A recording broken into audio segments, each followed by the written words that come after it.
నమస్తే, welcome to 99 TV. Time to ask ప్రోగ్రామ్కి స్వాగతం. సీనియర్ జర్నలిస్ట్ సాయికృష్ణ గారితో. సాయికృష్ణ గారు నమస్తే. నమస్తే అండి. రేపు చర్చలు జరుగుతున్నాయి పాకిస్తాన్లో. సో మరి జేడీ వ్యాన్స్ వస్తారా లేదా, ఆయనకు సెక్యూరిటీ ఇష్యూస్ కారణంగా ఆయన రాకపోవచ్చుననే మాట వినిపిస్తుంది. లేకపోతే అసలు ఆయనకు ఆసక్తి లేదా? వాస్తవంగా ఏంటంటే పాకిస్తాన్ లాంటి దేశంలో పాకిస్తాన్ బ్రోకరేజ్ చేస్తున్న ఈ ప్లాట్ఫామ్ మీద మాట్లాడటానికి, చర్చలకు వెళ్ళటానికి ఆయనంత ఆసక్తి కనపరచట్లేదని. బట్ నెక్స్ట్ ఆల్టర్నేటివ్ ఎవరున్నారు? అండ్ ఇరాన్లో ఎన్నాళ్ళు మునీర్ చేసింది ఏంటి? వీటితో మాట్లాడదాం. ఎగ్జాక్ట్లీ. ఇప్పుడు ప్రస్తుతం ఒక రకంగా చెప్పాలంటే సీజ్ ఫైర్ ఉందా లేదా అనే క్వశ్చన్ నడుస్తున్న టైం ఇది. ఒక 10-12 రోజుల నుంచి, అంటే 8th రోజు 8th మార్నింగ్, అంటే మన ఇండియన్ భారత కాలమానం ప్రకారం 8వ తేదీ ఉదయం పూట మనకు America president Donald Trump cease fire ప్రకటిస్తూ ఆయన ఒక ప్రకటన చేశారు. అదే టైంలో ఇరాన్ కూడా సీజ్ ఫైర్ ప్రకటించింది. సో అది మంగళవారం నాడు ప్రెస్ మీట్ అని మనం చాలామంది వెయిట్ చేస్తున్నారు. మంగళవారం నాడు సాయంత్రానికి వచ్చేసరికి ఆయన ఈ ప్రకటన చేశాడు. సో మనకు బుధవారం పొద్దున అవుతుంది అది. బుధవారం తర్వాత శనివారం వచ్చేసరికి, అంటే 11th రోజు చర్చలు మొదలయ్యాయి పాకిస్తాన్లో, ఇస్లామాబాద్లో. ఇటువైపు నుంచి అమెరికా తరపు నుంచి జేడీ వ్యాన్స్ వైస్ ప్రెసిడెంట్ వచ్చాడు. పాకిస్తాన్ గడ్డ పైన ఒక ప్రెసిడెంట్ అండ్ వైస్ ప్రెసిడెంట్ అడుగు పెట్టడం అనేది సుమారు 15 ఏళ్ళు అవుతుందంట. 15 ఏళ్ల పైనే అవుతుంది. ఇప్పుడు జో బైడెన్ వచ్చాడు వైస్ ప్రెసిడెంట్గా. అంతకుముందు జార్జ్ బుష్ వచ్చినాడు, అంతే. ఆ తర్వాత ఇంకెవరు రాలేదు. సో ప్రెసిడెంట్స్ ఎవరు రాలేదు. డొనాల్డ్ ట్రంప్ ఫస్ట్ టర్మ్లో రాలేదు, ఎవరు జో బైడెన్ ప్రెసిడెంట్ అయిన తర్వాత కూడా రాలేదు. సో అది పాకిస్తాన్లో అమెరికా అధ్యక్షుడు ఇన్ని సంవత్సరాల నుంచి అడుగు పెట్టలేదు. ఉపాధ్యక్షుడు అడుగు పెట్టడం కూడా ఇది చాలా సంవత్సరాల తర్వాత జరిగింది మొన్న. సో 11th రోజు ఆయన వెళ్ళాడు. 11th రోజు జేడీ వ్యాన్స్ వెళ్ళేటప్పుడు కూడా పాకిస్తాన్ ఫైటర్ జెట్స్ తోటి సెక్యూరిటీ కల్పించారు. అంటే ఆ ఎయిర్ స్పేస్లోకి ఎంటర్ కాగానే పాకిస్తానీ ఫైటర్ జెట్స్ ఈ జేడీ వ్యాన్స్ ఎయిర్ క్రాఫ్ట్ ఏదైతే ఫ్లైట్ వస్తుంటుందో దానికి వాళ్ళు సెక్యూరిటీ ప్రొవైడ్ చేశారు. ఎందుకంటే భయం, ఎక్కడి నుంచి ఎటువైపు నుంచి ఏ దాడి జరుగుతుందో తెలియదు. సో పర్వాలేదు, ఏం ప్రమాదం జరగలేదు. ఒక రోజంతా చర్చలు జరిగాయి. జేడ్ వాష్నర్ కావచ్చు, లేకపోతే స్టీవ్ విట్కాఫ్ కావచ్చు, వాళ్ళందరూ వచ్చారు. సమస్య ఏంటంటే ఆ చర్చలు విఫలమవుతాయి అని మనం ముందు అనుకున్నదే జరిగింది. అదే ఆ తర్వాత ఒక 10 రోజుల పాటు సీజ్ ఫైర్ ఏదో ప్రకటించారు. సీజ్ ఫైర్ ప్రకటించిన టైంలోనే ఇప్పుడు మంగళవారం నాడు మళ్ళీ చర్చలు జరగాలి. ఈ ముందే, ఒక రోజు ముందే ఇరాన్కి సంబంధించినటువంటి వెజల్స్ని, వాళ్ళ షిప్స్ని అమెరికా డీటైన్ చేసింది, ఆపింది. వాటిని ఒక దగ్గర ఫ్రీజ్ చేసి పెట్టింది. ఎప్పుడు ఓమన్ దగ్గర ఆపేసింది. సో ఇరాన్ షిప్ని వీళ్ళు బ్లాక్ చేయడము, వీళ్ళు దాన్ని ఫ్రీజ్ పక్కన అదుపులోకి తీసుకొని పెట్టడం అంటే అది బయటకు వెళ్తోంది.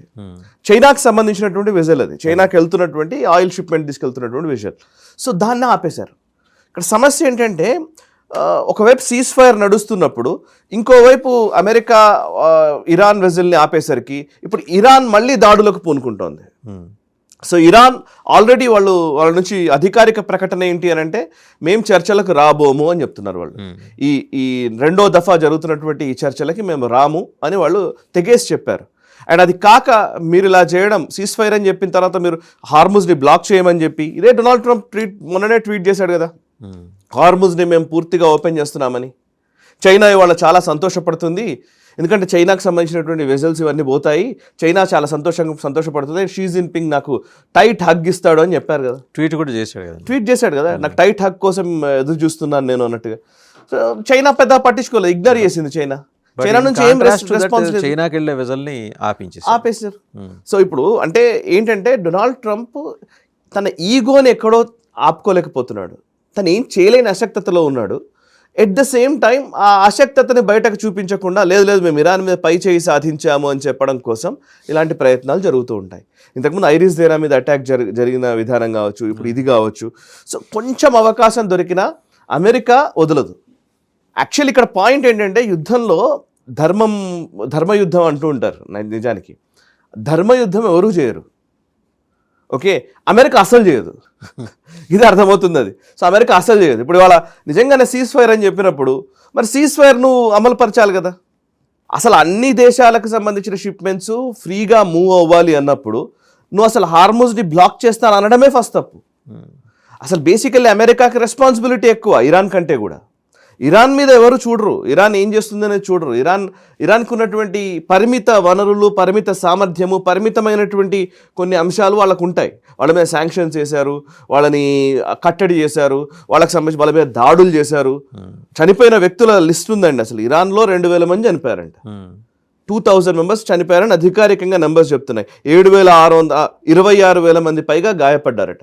ఇవి అధికారిక లెక్కలు, అంతకంటే ఇంకెక్కువ జరిగి ఉండవచ్చు. సో ఒకవైపు నష్టం ఎవరికి జరిగింది ఎక్కువ అంటే ఇరాన్కే జరిగింది, డౌటే అక్కర్లేదు. కాకపోతే ఇరాన్కు ఉన్న స్ట్రాటజిక్ అడ్వాంటేజ్, జియోపొలిటికల్ అడ్వాంటేజ్ ఏదైతే ఉందో ఆ పర్టికులర్ హార్ముజ్ స్ట్రైట్ అనేది, ఆ అడ్వాంటేజ్ని వాళ్ళు యూజ్ చేస్తున్నారు. కానీ అదే అడ్వాంటేజ్ని నువ్వు యూజ్ చేయడం అని అంటే, సో ఇది అసలు విషయం. అంటే బీలిటిలింగ్ దెమ్సెల్స్, అది అమెరికా తనని తాను తగ్గించుకోవటం. అది ఒక రకంగా ఆ రకంగా అంటే ఇరాన్ మీద అంత ఉక్రోషంతో, అంత పట్టుదలతోటి, మూర్ఖత్వంతో వెళ్ళటం అనేది అంతర్జాతీయ సమాజం చూస్తుంది కదా సార్. రేపు చర్చలు జరిగే వరకు ఆగచ్చు కదా, రేపు ఉంది కదా, 2వ దఫా ఉంది కదా. అంటే అట్లా కాదు, వాళ్ళకు చిన్న అడ్వాంటేజ్ దొరికినా దాన్ని తీసుకోవాలి.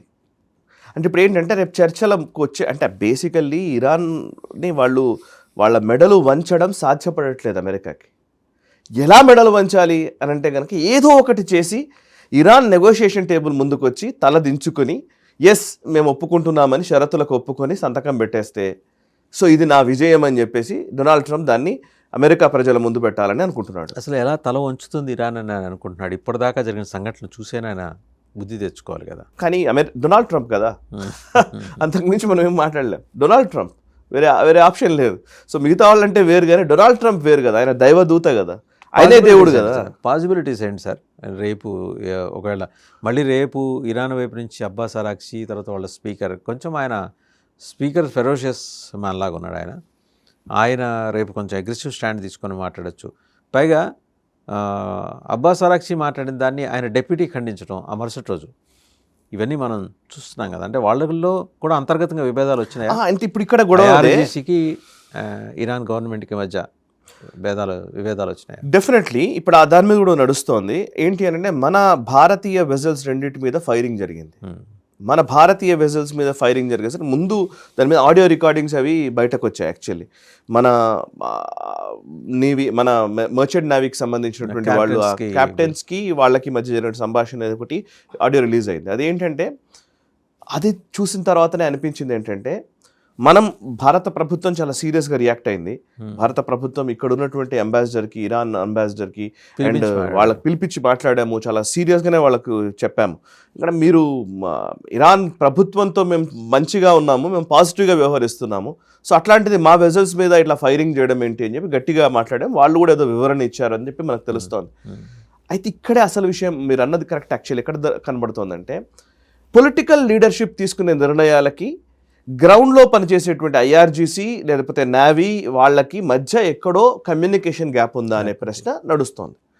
సో నిజంగానే హార్ముజ్ స్ట్రైట్లో వాళ్ళు ఇప్పుడు సింపుల్ లాజిక్, ఇప్పుడు ఈ హార్ముజ్ స్ట్రైట్ బ్లాక్ అయినంతసేపు అంతో ఎంతో వాళ్లకు టోల్ ఫీజో ఇంకోటో డబ్బులు రావడానికి అవకాశం ఉంటుంది.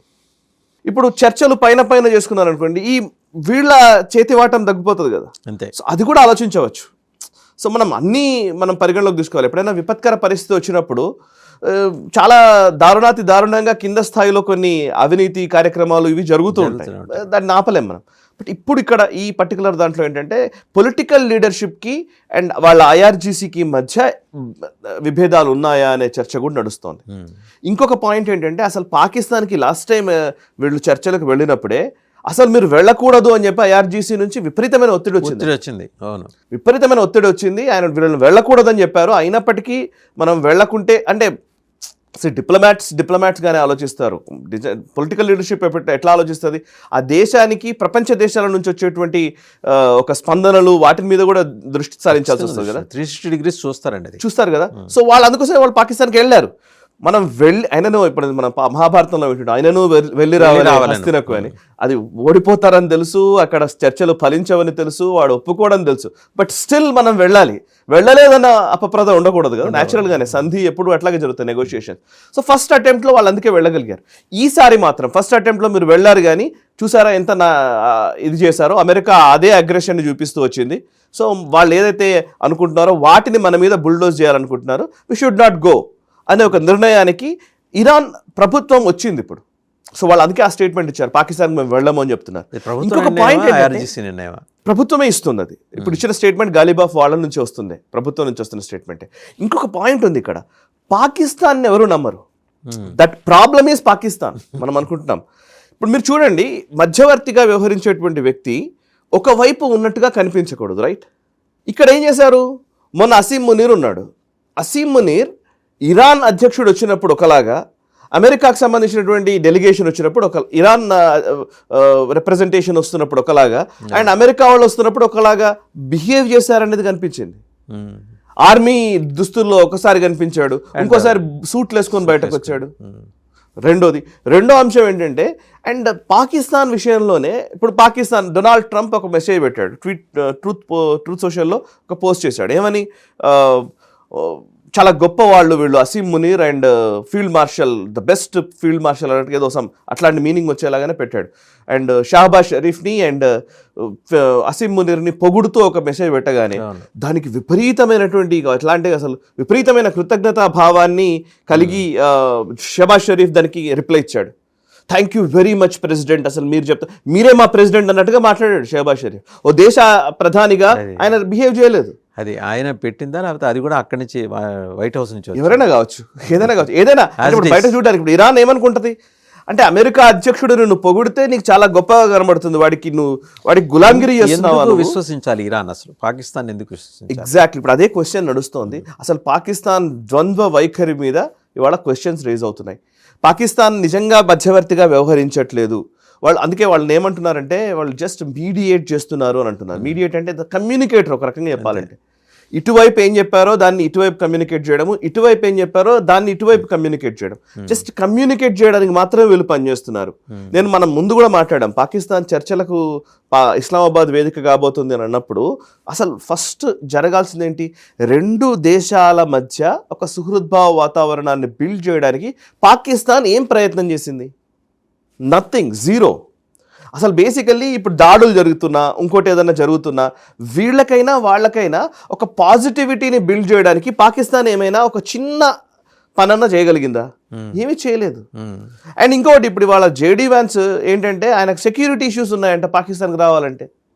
సో పాకిస్తాన్కి రావాలంటే జేడీ వ్యాన్స్కు నమ్మకం లేదు, అమెరికాకి నమ్మకం లేదు. సరే, అంటే తాలిబాన్ సెట్ నుంచి వచ్చి కొడతారో తెలియదు. ఎగ్జాక్ట్లీ, వీళ్ళకి అమెరికాకి నమ్మకం లేదు, ఇరాన్కి అంతకంటే నమ్మకం లేదు.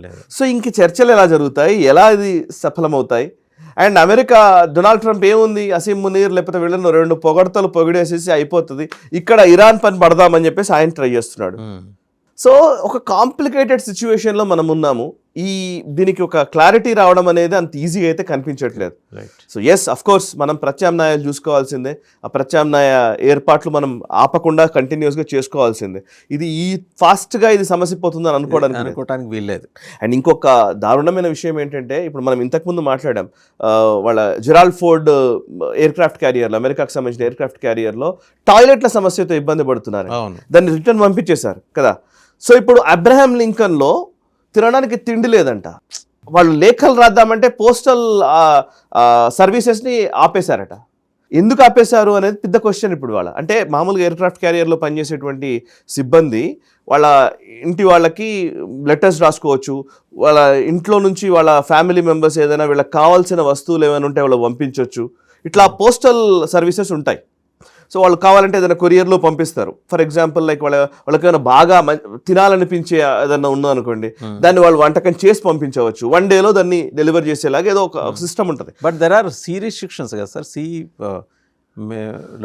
ట్రావెలింగ్లో ఉన్నప్పుడు there are some food restrictions, అది తీసుకోవచ్చు ఉంటాయి. కాకపోతే ఏంటంటే వాళ్ళకి ఏదో గిఫ్ట్ పంపించడము, అంటే ఒకళ్ళకొకళ్ళు for example best food practices ఉంటాయి అనుకోండి. ఎగ్జాక్ట్లీ.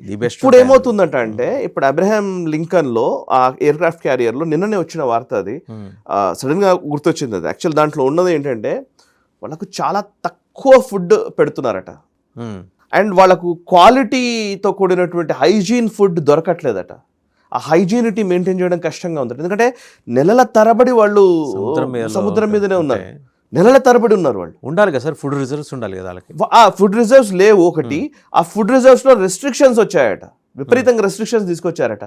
ఏదో చిన్న క్యారెట్ని కొంచెం ఉడకబెట్టినటువంటి క్యారెట్ లేకపోతే ఒక మీట్కి సంబంధించిన ఒక స్లైస్, చాలా రెస్ట్రిక్టెడ్ ఫుడ్ ఇస్తున్నారు అని చెప్పేసి స్టోరీస్ వస్తున్నాయి అబ్రహాం లింకన్లో. సో అబ్రహాం లింకన్లో ఉన్న సిబ్బంది కూడా హోమ్ సిక్తో బాధపడుతూ ఉంటారు.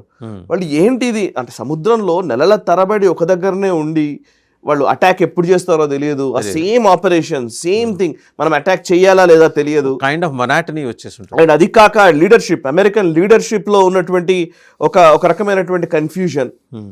లీడర్షిప్ ఏం ఇంపాక్ట్ చూపిస్తాయి కదా. మీరు చూస్తే డొనాల్డ్ ట్రంప్ 5,000 మంది ఉంటారా దాంట్లో, ఉంటారు ఈజీగా. డొనాల్డ్ ట్రంప్ మీరు చూడండి, డొనాల్డ్ ట్రంప్ ఇవాళ మాట్లాడింది రేపు మాట్లాడట్లేదు, రేపు పొద్దు నుంచి సాయంత్రానికి మొత్తం డిఫరెన్స్ వచ్చి అసలు పూర్తి రివర్స్ లో మాట్లాడేస్తున్నాడు. మొన్ననే అన్నాడు కదా, హార్మోస్ మేము ఓపెన్ చేస్తున్నాం, యూ కెన్ గో అన్నాడు. మరి వై అబ్రహాం లింకన్ అక్కడే ఉంది? సో దానికి అనుగుణంగానే 1-2 రోజుల్లోనో 3 రోజుల్లోనో 5 రోజుల్లోనో వెనక్కి రావాలి కదా. సో అంటే నీ ఆపరేషన్స్ ఏంటి, నువ్వు ఏం చేద్దాం, ఇది అన్ప్రెడిక్టబిలిటీ అంటున్నారు కానీ ఇది ఫూలిష్నెస్, ఇది స్టూపిడిటీ అని అటు ఆర్మీ వాళ్ళు చెప్తున్న పరిస్థితి. సో మోస్ట్ కాంప్లికేటెడ్ సిచ్యువేషన్ అయితే ప్రస్తుతం ఉంది.